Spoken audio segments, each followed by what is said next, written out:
سبحان ربك رب العزة عما يصفون وسلام على المرسلين والحمد لله. السلام علیکم ورحمۃ اللہ وبرکاتہ. الحمد للہ اما بعد. الرجیم بسم اللہ الرحمن الرحیم. الذین آمنوا اذا قمتم الى الصلاة فاغسلوا وجوهکم وأيديكم إلى المرافق وامسحوا برؤوسكم وأرجلكم إلى الكعبين. آمنت بالله صدق الله مولانا العلي العظيم. قال ربي أيضا يا أيها الذين آمنوا اتقوا الله. آمنت بالله صدق الله مولانا العلي العظيم وصدق رسوله النبي الأمين الكريم ونحن على ذلك ربنا الله لمن الشاهدين والشاكرين والحمد لله رب العالمين.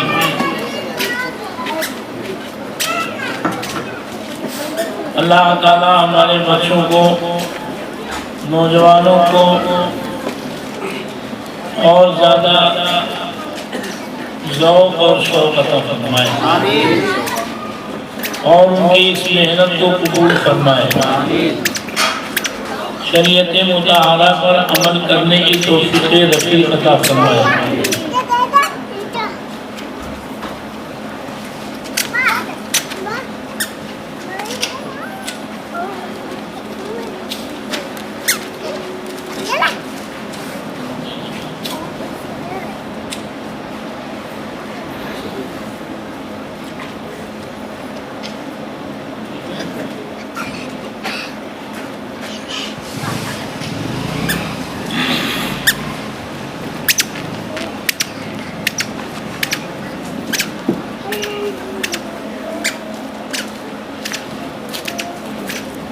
اللہ تعالیٰ اس بزم کو، اس جلسے کو قبول فرما لے.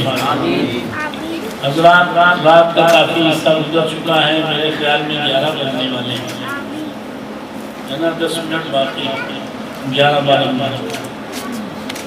اور میں صبح سے لے کر کے اتنے وقت تک کے بالکل مصروف رہا. ابھی بھی میں مسلمان پور میں ایک میٹنگ میں تھا، وہاں سے آیا. کل فرید آباد جانا ہے، ہڑہا. وہاں پر سیدنا امام علی مقام امام حسین شہزادے بلغ بابا شہید کربلا سیدنا امام علی مقام امام حسین کے پیدائش کے سلسلے میں ایک پروگرام رکھا گیا ہے. کل جو ہے حضرت امام علی مقام کے پیدائش کا دن ہے. حسین کی جنت ایک کتاب ہے، اس میں لکھا ہے 4 تاریخ 4 شعبان کو امام حسین رضی اللہ عنہ پیدا ہوئے. اور ایک کتاب ہے اور آخری وقت اس میں بھی لکھا ہے کہ اس میں لکھا ہے 5 تاریخ کو پیدا ہوئی. اور غالباً حضرت علامہ مولانا جلال الدین صاحب الدینی نے لکھا کہ 4 تاریخ کو پیدا ہوئی. کل ملا کر کے 4 اور 5 کے بیچ میں پیدائش ہے امام حسین رضی اللہ عنہ. ابھی ہمارے حافظ و قاری محمد مبین صاحب تشریف فرما ہے. ان سے آپ تقریر و نعت سماعت فرمائیں. اور حافظ و قاری محمد مونس رضا صاحب تشریف فرما ہے. ان سے آپ نعت پاک مصطفیٰ علیہ وسلم سماعت فرمائیں گے. اور غالب عالیہ جنہوں چل رہوں کو آپ نے پڑھ لیا، کیا نام ہے؟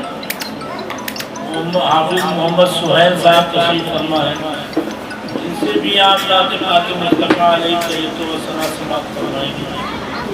اور ہماری جماعت کے بہت اچھے خطیب عالم دین حافظ و قاری عالم مولانا محمد آفتاب صاحب تشریف فرما ہے. ان سے بھی آپ نعت و تقریر سماعت فرمائیں گے. تو یہ مناسب نہیں ہے کہ میں اتنی دیر تک بیٹھ نہیں سکتا، اور یہ مناسب نہیں ہے سب کے حقوق کو پامال کروں. لہذا تھوڑی دیر چند باتیں عرض کر کے میں رخصت ہو جاؤں گا. اب آپ بڑی دل جمعی کے ساتھ بیٹھ کر کے ان مقدس لوگوں کے سے سماعت فرمائیں مقدس کلام. جی لگا کے درود پاک پڑھ لیجیے. اللہم صلی علی سیدنا مولانا محمد الجود والکرم وعلیہ السلام علیہ. ذرا ایک بار اور درود پاک پڑھیے. پڑھیے الصلاۃ والسلام علیک یا رسول اللہ. الصلاۃ والسلام علیک یا حبیب اللہ. الصلاۃ والسلام علیک یا نبی اللہ. وعلی آلک وصحابک یا شفیعنا یوم الجزا. حضرات ہمارے یہاں سے ایک پرچہ چھپا ہے طریقہ فاتحہ. مجھے یہ معلوم ہوا کہ فاتحہ کچھ اہل سنت و جماعت کے گھروں میں اس لیے نہیں ہو پاتی ہے کہ فاتحہ پڑھنے والا کوئی پہنچتا نہیں. ظاہر بات ہے ایک ہی ٹائم فاتحہ کا ہے اور اس ٹائم آدمی کہاں پہنچے. اور اس گھر ایسے ہوئے معلوم ہوا کہ کیا پہنچا نہیں تو اگربتی سلگا دیا. اگربتی سلگا دیا سوچ لیا کہ فاتحہ ہو گئی. تو یہ سب سننے کے بعد میں ایک پرچے کی ترتیب دی ہے. چھپوایا ہے پرچہ جس میں ہندی میں اور اردو میں فاتحہ کا طریقہ ہے. مکمل پورا طریقہ ہے. بخشنے کا بھی طریقہ ہے, دعا مانگنے کا بھی طریقہ ہے, سوچنے بھی لکھی ہے اور اردو میں بھی ہے, ہندی میں بھی ہے. بیٹھ کر کے ایک ایک لفظ صحیح کرایا ہے. لہذا عورتیں اپنے گھر میں فاتحہ پڑھیں. جو لڑکے قرآن شریف پڑھے ہوئے ہیں, ہندی پڑھے ہوئے ہیں, وہ اپنے گھر میں فاتحہ پڑھیں. آپ بتاؤ جب آپ مولانا مشتاق کو بلاؤ گے فاتحہ کے لیے اور مولانا مشتاق صاحب کو 10 جگہ جانا ہے تو آپ یہاں پہنچے, دل لگا ہے جلدی یہاں ہو دوسری جگہ جائے, جلدی یہاں ہو دوسری جگہ جائے, تو آخر کتنا دیر وہ دعا مانگیں گے, کتنا دیر آپ کے لیے دعا کریں گے. لیکن جب آپ اپنے گھر میں خود فاتحہ پڑھو گے تو اپنے لیے جی لگا کے رو گے. آپ کی مصیبتیں آپ کے سامنے ہوگی, آپ کی غربت آپ کے سامنے ہوگی, آپ کی تکلیف آپ کے سامنے ہوگی. شبرات کی رات میں اپنے دادا کے نام, اپنے نانا کے نام, اپنی ماں کے نام, اپنے دادی کے نام فاتحہ پڑھو گے. ان کی شفقتیں سامنے ہوں گی. اللہ کی بارگاہ میں رو گے, اللہ تعالیٰ میرے دادا کو بخش دے, میرے دادی کو بخش دے, میری ماں کو بخش دے, میری نانی کو بخش دے, میرے باپ کو بخش دے. تو جب آپ رو گے رب کی بارگاہ میں, آپ کے آنکھوں سے آنسو کے قطرات ٹپکیں گے تو اللہ تعالیٰ فرشتوں کو آرڈر دے گا, اے فرشتوں میرا بندہ میری بارگاہ میں رو رہا ہے, لہذا جاؤ جو یہ کہہ رہا ہے اس کی آرزو پوری کر دو. موتی سمجھ کے شان کریمی نے چن لیے قطرے جو گرے تھے عشق و انفعال کے. جب آپ رو گے رب کی بارگاہ میں تو آپ کی بھی بخشش ہو جائے گی اور جس کے لیے رو رہے ہو اس کی بھی بخشش ہو جائے گی. اب اگر مولانا آگے فاتحہ پڑھ کے چلے جائیں گے تو آپ کو کیا ملے گا بتاؤ. جتنی محبت آپ کو آپ کے باپ سے اتنی ہمیں تھوڑی ہے. ہمیں تو ایکٹنگ کرنا پڑے گا تاکہ آپ جانو کہ میرے ابا سے بڑی محبت کرتے ہیں فرضی طور پہ, ہے نا. اور روئیں گے ہم تاکہ یہ سمجھ لیں کہ ہم ان کے ابا سے بہت محبت کرتے ہیں. کیا ایسا ہو سکتا ہے جتنا آپ اپنے باپ سے محبت کرتے ہو اتنی ہی محبت مجھے بھی ہو؟ جلدی بولو, جلدی بولو. نہیں ہو سکتا ہے, اس لیے کہ آپ اپنے باپ کے خون ہو, آپ اپنی ماں کے خون ہو, آپ اپنے نانی کے خون ہو, آپ اپنے نانا کے خون ہو. فطرت ہے, جتنی محبت آپ کو ہوگی اتنی محبت مجھے نہیں ہوگی.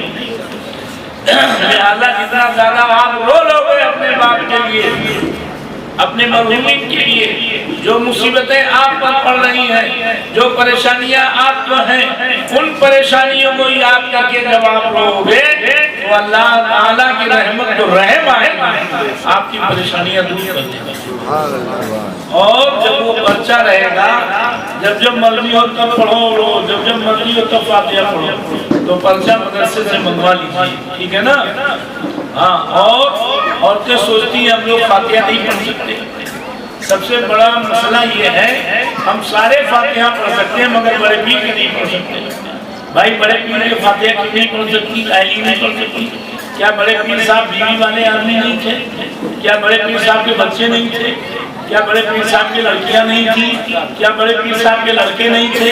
کیا بڑے پیر صاحب گھر والے نہیں تھے؟ مولانا عبدالجبار علیہ الرحمۃ والرضوان اور مولانا عبدالعزیز علیہ الرحمۃ والرضوان اور مولانا عبدالرزاق علیہ الرحمۃ والرضوان سرکار غوث اعظم کے یہ سب بچے ہیں۔ مولانا عبدالوہاب علیہ الرحمۃ والرضوان فرماتے ہیں ہم بھائی بہن کل ملا کر کے غالباً 49 لوگ تھے۔ کتنے لوگ تھے؟ ہاں، تمہارے تو 5 ہی لڑکے ہوتے ہیں پریشان ہو جاتے ہو، غوث اعظم کے 50 بچے تھے۔ کتنے تھے؟ بڑے پیر صاحب سے پوچھو کہ 20 کے بعد نکاح ٹوٹا تھا کہ نہیں ٹوٹا تھا؟ عوام میں یہ مشہور ہے کہ 20 کے بعد دوسرا نکاح کرانا پڑتا ہے، یہ بالکل غلط مشہور ہے۔ چاہے 20 ہو جائے چاہے 100 لڑکے ہو جائیں، وہی پہلے ہی نکاح کام کرتا رہے گا، دوسرے نکاح کی ضرورت نہیں پڑے گی۔ مطلب ایک عورت سے وہی ایک پہلا نکاح زندگی بھر کام کرے گا چاہے 100 بچے ہو جائیں۔ سمجھ گئے آپ؟ ایسے بھی علماء گزرے ہیں جن کے 102 بچے ہوتے ہیں، ایسے بھی لوگ گزرے ہیں جن کے بہت زیادہ نسلیں آگے بڑھی۔ تو سیدنا غوث اعظم کے جب اتنے بچے تھے تو وہ عورت سے نفرت کیسے کریں گے، لڑکی سے نفرت کیسے کریں گے؟ کیوں نہیں فاتحہ پڑھ سکتی عورت؟ کیوں نہیں خواجہ صاحب کی فاتحہ پڑھے، سب کی فاتحہ پڑھے، بڑے پیر صاحب کے نام کی فاتحہ نہ پڑھے عورت؟ کیوں نہ پڑھے بھائی؟ کیا وجہ ہے؟ تو سن لیجئے، بڑے پیر صاحب کے نام بھی فاتحہ پڑھیے اور غوث اعظم کے نام، جو بڑے پیر صاحب ہیں انہی کا نام غوث اعظم ہے، خواجہ صاحب کے نام بھی فاتحہ پڑھیے اور عورتیں خوب فاتحہ پڑھیں۔ جتنی عورتیں ہونے کی تھوڑی جاتا ہے، لہذا بچے کو منگوا لیجیے اور فاتحہ اپنے گھر میں پڑھیے، آپ لوگ پڑھیے، سب لوگ پڑھیے، جی لگا کے درود پاک پڑھیے۔ قادری سلسلہ ہے مقدر میرا، قادری سلسلہ ہے محرمہ سے نبض میں ضیاء سے ملی، محرمہ سے نبض میں، محرمہ سے نبض میں ضیاء سے ملی، مجھ کو نسبت یہ احمد رضا سے ملی، روشنی مجھ کو نور الہدا سے ملی، قادری سلسلہ محرمہ سے نبض میں ضیاء سے ملی، روشنی مجھ کو نور الہدا سے ملی، روشنی مجھ کو نور الہدا سے ملی، قادری سلسلہ ہے مقدر میرا، مجھ کو نسبت یہ احمد رضا سے ملی، مجھ کو نسبت یہ احمد رضا سے ملی۔ حضرات جب تک زندہ رہیے سرکار اعلیٰ حضرت کو، سرکار اعلیٰ حضرت کے قدموں سے، دامن سے لپٹے رہیے۔ کوئی چاہے جتنا بڑا صوفی آ جائے، چاہے جتنا بڑا مولانا آ جائے، نہ جانے کیسے کیسے لوگ آتے ہیں. اب ذرا غور کیجیے، ایسے ایسے مولانا آتے ہیں، باپ باپ ایسے ایسے صوفی آتے ہیں جو حضرت سرکار سیدنا صدیق اکبر کی شان میں گستاخی کرتے ہیں، عمر فاروق اعظم کی شان میں گستاخی کرتے ہیں، عثمان غنی رضی اللہ تعالیٰ عنہ کی شان میں گستاخی کرتے ہیں. سمجھ گئے آپ؟ اور کچھ مولانا آتے ہیں جو مولا علی کی شان میں گستاخی کرتے ہیں. اور میرے اعلیٰ حضرت نے، بریلی کے اعلیٰ حضرت نے، اچھے اعلیٰ حضرت نے، پیارے اعلیٰ حضرت نے یہ تعلیم دیا کہ تمہارے سر کے تاج سرکار صدیق اکبر بھی ہیں، عمر فاروق اعظم بھی ہیں، عثمان غنی بھی ہیں، مولا علی بھی ہیں. سیدھے سادے مسلمانوں کے بیچ میں کچھ جناب علی آ جاتے ہیں اور وہ طرح طرح کی بات کرتے ہیں. سمجھے آپ؟ اے مسلمانوں، اپنے اعلیٰ حضرت کے دامن سے لپٹے رہو، انشاءاللہ یہاں بھی کامیابی ملے گی، میدان محشر میں بھی کامیابی. سمجھ گئے آپ؟ اعلیٰ حضرت کسی چھوٹے موٹے آدمی کا نام نہیں ہے. اعلیٰ حضرت وہ ہیں جنہوں نے جناب علی اپنی پوری سلطنت، اپنی پوری دولت، اپنی پوری زندگی اسلام کی خدمت میں صرف کر دیا، سنیت کی خدمت میں صرف کر دیا. درود پاک میں جی دو شعر اور سماعت فرمائے. اللہم صلی علی محمد.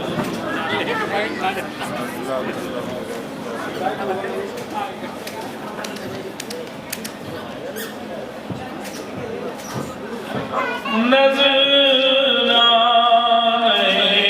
خلوص ہمارا قبول ہو.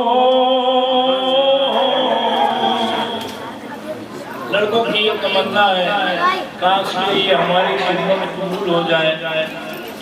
لیکن اے نوجوانوں، یقیناً آپ کی محبتیں لاکھ مبارکباد ہیں، لیکن ایک میری گزارش مان لو، ایک میری بات مان لو، وہ یہ کہ آپ نماز کی پابندی کرو. اور نماز پڑھنا، ایک آدمی نے مجھ سے کہا، عجب بات کہی، میں آپ سے بتاؤں کہ حضرت میں کچھ پڑھا لکھا نہیں ہوں، میں کچھ پڑھا لکھا نہیں ہوں، میں کچھ نہیں جانتا ہوں، مجھے وضو کرنا نہیں آتا، مجھے نہانا نہیں آتا، مجھے کچھ نہیں آتا، مگر میں گنہگار آدمی ہوں. میں نے سوچا کہ چلوں مسجد، اللہ تعالیٰ قبول کر لے گا، سجدہ تو کر لے گا. سمجھے گا؟ وہ رب العالمین ہے، وہ سرکار رحمت للعالمین ہے.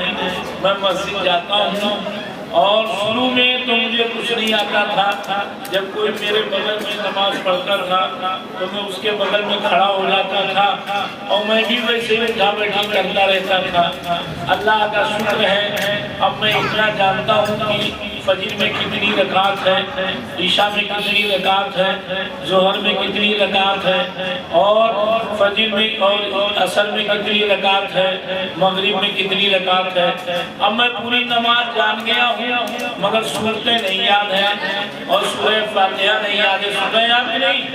اتنا کہہ کے وہ رونے لگا تو کہنے لگا میں نے یہ سمجھ لیا کہ نماز ایک ایسی چیز ہے کہ جو خود اپنے آپ کو سکھا دیتی ہے کہ مجھے تم کیسے ادا کرو گے، ہے نا. اب میں نماز نہیں پڑھتا ہوں تو میں بے چین رہتا ہوں، آتا کچھ نہیں ہے. نماز نہیں پڑھتا ہوں، بے چین رہتا ہوں. میں نے ایک کتاب میں پڑھا، بڑے غور سے سنیے، کہ اگر کسی کو کچھ نہیں آتا ہے، کچھ نہیں آتا، بالکل پڑھا لکھا نہیں ہے اور کوئی ذرائع نہیں ہے اور وہ اللہ سے ڈرتا ہے اور رب کا سجدہ کرتا ہے اور مسجد برابر جاتا ہے تو مسجد کے انوار اس پر برستے ہیں، مسجد دعائیں اس کو دیتی ہے. نتیجہ یہ ہوگا مسجد کی دعاؤں سے اور سجدہ کرنے کی بنیاد پر وہ بخش دیا جائے گا. بخشش تو ایمان کی بنیاد پہ ہوتی ہے. کس کی بنیاد پہ ہوتی ہے؟ ایمان کی بنیاد پہ ہوتی ہے. ایک آدمی کا بچہ مرا ہوا پیدا ہوا، سن رہے ہیں؟ مرا ہوا بچہ پیدا ہوا اور وہ ماں باپ قیامت کے دن گرفتار ہو گئے. ماں باپ قیامت کے دن جلدی بولو گرفتار ہو گئے. اب فرشتوں سے وہ بچہ لڑنے لگا، یہ میری ماں ہے، یہ میرا باپ ہے، آپ اس کو چھوڑ. تو میں اتنی عبادت کرتا کہ میں ولی بن جاتا، میں عالم بن جاتا، میں غوث بن جاتا، میں قطب بن جاتا. جو مجھ سے ملتا وہ بخشا جاتا، جو مجھ سے محبت کرتا وہ بخشا جاتا، اور پورے خاندان کو بخشواتا. لیکن تو نے مجھے نہ ماں کے گود میں کھیلنے دیا، نہ باپ کے گود میں کھیلنے دیا، نہ مجھے جو ہے زندہ رکھا. اب کم از کم اتنا ہی مجھے موقع دے دے کہ میں یہاں پر اپنے ماں و باپ کے پاس رہ لوں. تو اللہ تعالیٰ فرمائے گا فرشتوں اس بچے کے کہنے کی بنیاد پر ماں باپ کو جنت عطا کرتا ہے. اب آپ بتاؤ، اس بچے نے نہ کلمہ پڑھا، نہ اس بچے نے نماز پڑھی، نہ اس بچے نے آنکھ کھول کے اماں کو دیکھا، نہ آنکھ کھول کے ابا کو دیکھا، نہ قرآن کا نام سنا جلدی بولو نہیں سنا. مرا ہوا پیدا ہوا اپنے ماں کے پیٹ سے، اور اس کو اللہ نے اتنی طاقت دی کہ وہ جنت میں ماں باپ کو لے گیا. کس بنیاد پر جنت میں لے گیا؟ کیوں جنت میں لے گیا؟ کون سی طاقت کی وجہ سے لے گیا؟ تو چونکہ اس کے ماں باپ مومن تھے، ماں اس کی مومنہ تھی، باپ اس کا مومنہ تھا. ماں کے ایمان کی برکت سے، باپ کے ایمان کی برکت سے، ماں کے کلمہ پڑھنے کی برکت سے، باپ کے کلمہ پڑھنے کی برکت سے بچے کو اتنی قوت ملی کہ اپنے ماں باپ کی اس نے شفاعت کر لی. اپنے ماں باپ کی اس نے شفاعت کر لی. تو دیکھو اگر نہیں آتا ہے کچھ تو مسجد آؤ اور مسجد میں نماز پڑھو، پاک صاف رہ کر کے سجدہ کرو، صبح اٹھنے کی عادت ڈالو، اور یہ عہد کر لو کہ ہم خود بھی دینی تعلیم دنیاوی تعلیم حاصل کریں گے، اور ہمارے اولادیں ہوں گی تو ہم ان کو بھی دینی اور دنیاوی تعلیم دونوں دلائیں گے.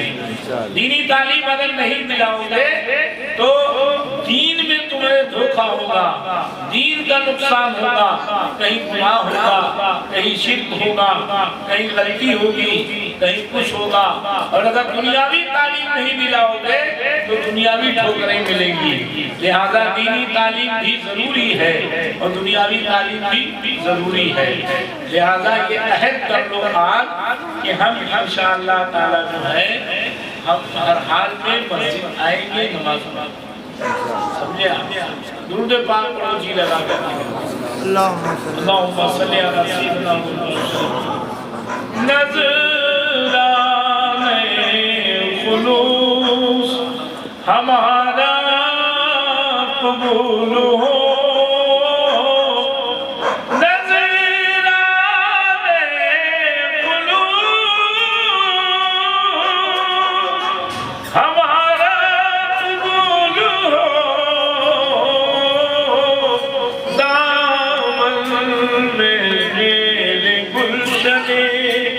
رحمت کا پھول ہو،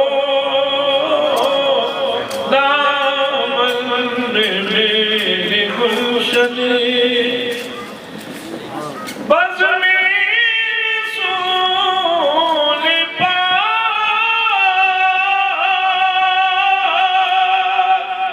سجایا ہے قبر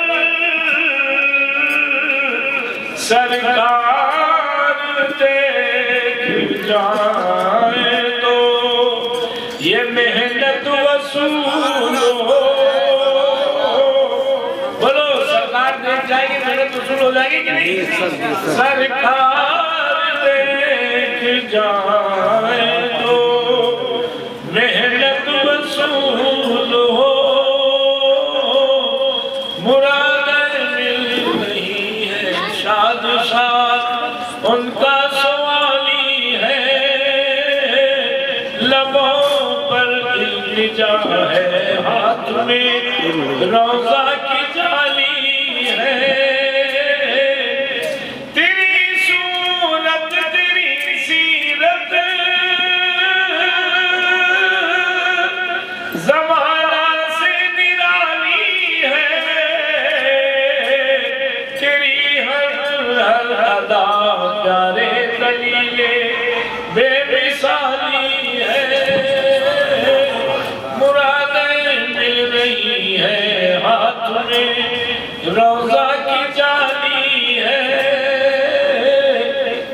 پاک پڑھنا نہیں لگا کرتے اللہ کے رسول سرور کائنات صلی اللہ علیہ وسلم کی امت قیامت کے دن ہوگی، اسی میں 1,24,000 یا 2,24,000 اور 313 رسول کے ماننے والے ہوں گے، سمجھے آپ؟ اور قیامت کے دن ساری صفیں کھڑی ہوگی، آسمان کے اس کنارے سے لے کے اس کنارے تک 120 صفیں لگی ہوں گی، جس میں سے 80 صفیں صرف سرکار کی امت کی ہوں گی۔ کتنی صفیں ہوں گی؟ 80 صفیں صرف سرکار کی ہوں گی۔ سرکار سے پوچھا لوگوں نے، حضور یہ بتاؤ کہ 80 صفیں آپ کی ہوں گی، آپ کی امت کی ہوں گی، اور بقیہ میں سارے پیغمبر کی امت ہوگی، آپ اپنی امت کو کیسے پہچانیں گے؟ آپ اپنی امت کو، امت مطلب اپنے ماننے والوں کو کیسے پہچانو گے؟ اپنے گروہ والوں کو کیسے پہچانو گے؟ ایسا تو ہے نہیں کہ موسیٰ علیہ السلام کے ماننے والوں کی آنکھ جو ہے یہاں کنپٹی پہ ہوگی، سب کی آنکھ سامنے ہے، سب کا چہرہ ایک ہی طرح ہے، تو آپ کیسے پہچانو گے اپنی امت کو؟ آپ کی امت کا بھی چہرہ ویسا ہی ہے، موسیٰ علیہ السلام کی امت کا چہرہ ویسا ہی ہے، داؤد علیہ السلام کی امت کا چہرہ ویسا ہی ہے، سب ویسا ہی ہے، کچھ کم و بیش فرق کے ساتھ، بقیہ سب ویسا ہی ہے۔ فرق یہ ہے کسی کی ناک جو ہے چھوٹی ہے، کسی کا ناک چھوٹی ہے، کسی کی ناک چھوٹی ہے، کسی کی ناک بڑی ہے، مگر شکل تو سب کی ہے، ایک ہی طرح ہے، تو کیسے پہچانو گے؟ تو میرے آقا فرماتے ہیں، سنے نہیں سنے؟ میرے سرکار فرماتے ہیں اگر استول میں گھڑساری میں جہاں گھوڑے باندھے جاتے ہیں، وہاں اگر کسی کا گھوڑا بندھا ہو اور اس گھوڑے کے چاروں پیر سفید ہوں اور اس کا چہرہ سفید ہو، تو وہ گھوڑے کا مالک اپنے گھوڑے کو پہچان لے گا کہ نہیں پہچان لے گا؟ تو کہا ہاں بالکل پہچان لے گا۔ کہا بس ایسے ہی ہماری امت جو ہے غرًا محجلین ہوگی۔ غرًا محجلین مطلب یعنی ہماری امت کے دونوں پیر اور ہاتھ اور چہرہ سورج کی طرح چمکتا ہوگا، اسی سے میں پہچان لوں گا کہ یہ ہماری امت ہے۔ سوال یہ ہے سرکار یہ کہاں کی نکل ہوگی؟ کون سی پالش کی ہوئی ہوگی؟ کیا کیمیکل لگا ہوگا جو آپ کی امت چمک رہی ہوگی؟ کون سے کیمیکل سے چمکے گی؟ تو میرے آقا فرماتے ہیں وضو کا کیمیکل لگا ہوگا، اس نے وضو کیا ہوگا، وضو کے اثر سے اس کے ہاتھ چمکتے ہوں گے، وضو کے اثر سے اس کے پیر چمکتے ہوں گے، اس کی وضو کے اثر سے اس کے چہرے چمکتے ہوں گے۔ لہذا اگر چمکانا ہے چہرہ، چمکانا ہے پیر، چمکانا ہے ہاتھ، تو وضو خوب کیا کرو، وضو خوب کیا کرو۔ سرکار فرماتے ہیں ٹھنڈی کے زمانے میں اور جبکہ آدمی کے اٹھنے کا جی نہ چاہے، ہاتھ پیر پھرنے کا جی نہ چاہے، ایسے ماحول میں، ایسے وقت میں اگر اچھی طرح وضو کرے گا تو اللہ تعالیٰ اس کو دگنا ثواب عطا فرمائے گا۔ سمجھ گیا؟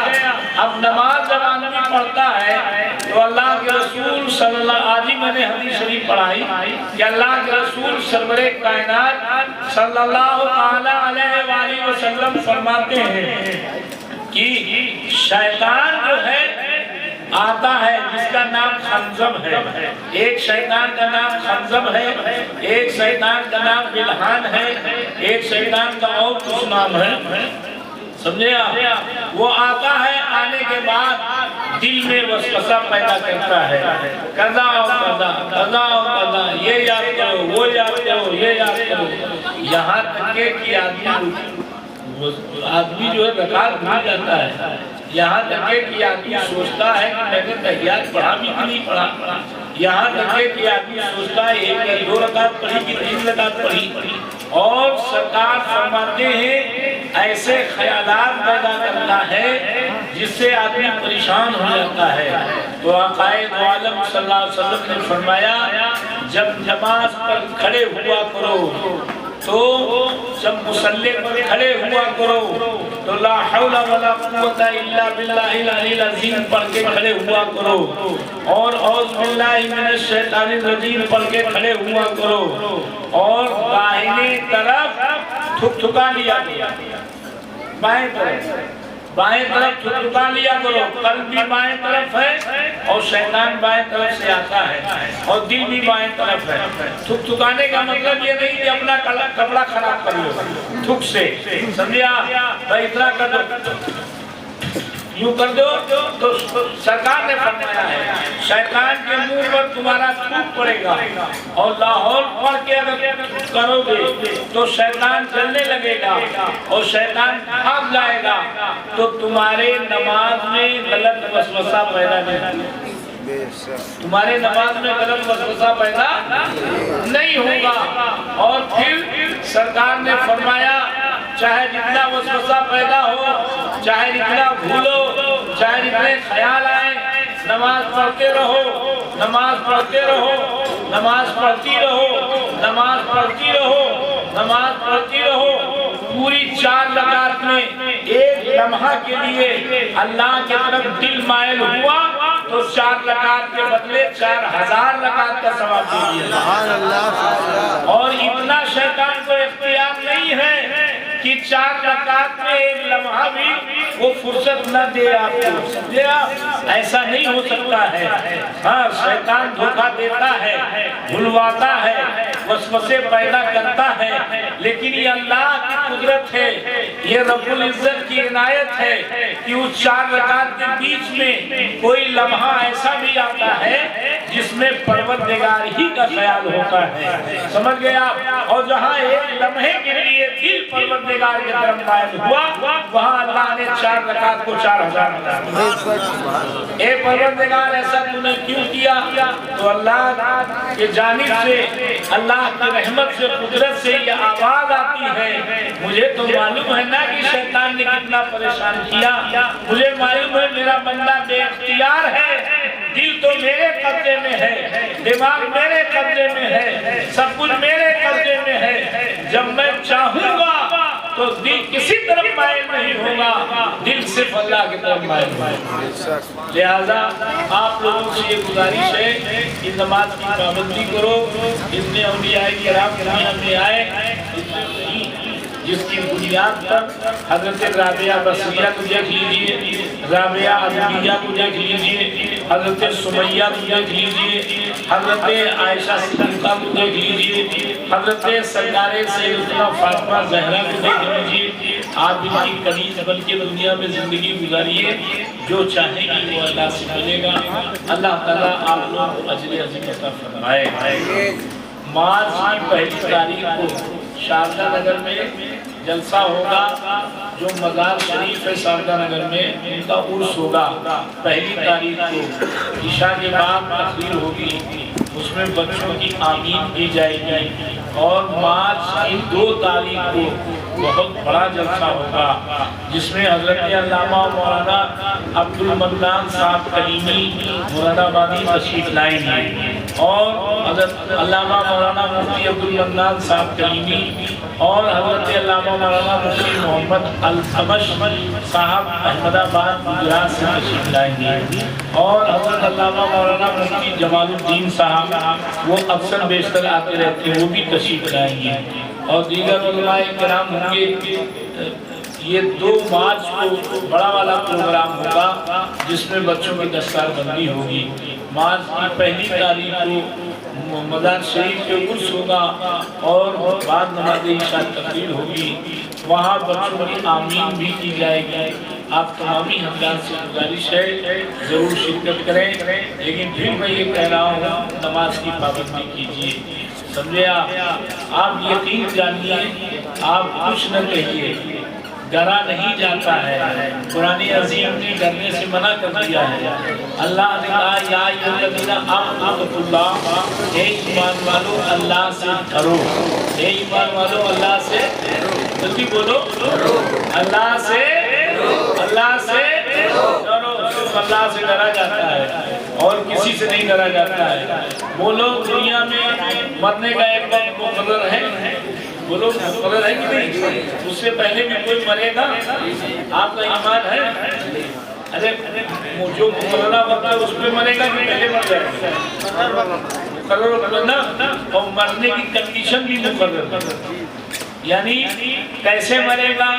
ٹی بی میں مرے گا، کینسر میں مرے گا، بیماری میں مرے گا، کنواں میں گر کے مرے گا، سانپ کاٹے گا تب مرے گا، کوئی مارے گا تب مرے گا، ہے نا؟ کنڈیشن بھی مقرر ہے، جو اللہ نے مقرر کر دیا اسی کنڈیشن پر مرے گا نا، جلدی بولو، اور جو وقت مقرر کر دیا اسی وقت پہ مرے گا نا، کہ دائیں بائیں ہو سکتا ہے، اگر بچنا چاہے تو بھی نہیں بچے گا، مرنا چاہے تو بھی نہیں مرے گا، جو وقت ہے اسی پہ مرنا ہے۔ تو جب جو وقت ہے اسی پہ مرنا ہے، جتنا اللہ نے لکھ دیا ہے، ماں لن یصیبنا ما کتب اللہ لنا، یہ حضرت امام حسین نے کہا تھا کہ ہمیں وہ مصیبت نہیں پہنچے گی جو اللہ نے لکھا نہ ہو، سمجھ گیا؟